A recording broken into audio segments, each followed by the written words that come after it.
Kosova dhe Shqipëria do të thellojnë bashkëpunimin në fushën e industrisë së mbrojtjes.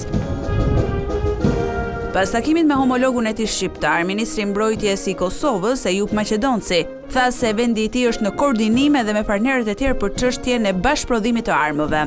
Është bashkëprodhimi, por do të shikojmë mundësitë se në cilat fusha mund të bashkëprodhojmë, dhe kjo do të bëhet sigurisht në periudhën e vazhdim, kur do të krijojmë edhe grupet, edhe ekipet që do të punojnë në identifikimin se çka mund të bashkëprodhojmë bashkë, në mënyrë që të jemi edhe të ndërveprueshëm në aspektin operacional, por edhe në bashkëprokurim, mund të themi, të sistemeve të cilat na bëjnë të ndërveprueshëm. Ne kemi edhe në kuadër të deklaratës së përbashkët trilaterale me Shqipërinë dhe Kroacinë, një ndër pikat kyçe bashkëprodhimin, por edhe prokurimet e përbashkëta si tri vende që të na mundsoj që të jemi të ndërveprueshëm edhe të kemi produkte cilësore.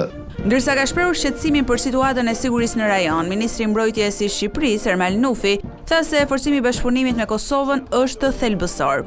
Bashkëpunimi këtë fushë është thelbësore për rritjen e kapaciteteve tona dhe garantimin e sigurisë të dyja vendeve. Besoj që ky diskutim do vijojë edhe më tej me të gjitha impiantet e prodhimit që po ngrihen si Kosovë si Shqipëri, si simbole jo vetëm të zhvillimit teknologjik dhe industrial në Republikë, por edhe të bashkëpunimit vllazëror. Bashkëpunimi në fushën e sigurisë dhe mbrojtjes mes Kosovës dhe Shqipërisë përfshihet edhe në deklaratën që Prishtina, Tirana dhe Zagrebi nënshkruan vitin e kaluar. Serbia e ka parë këtë bashkëpunim si aleancë ushtarake kundër saj, por ky pretendim vazhdimisht është të mohuar nga të tre vendet.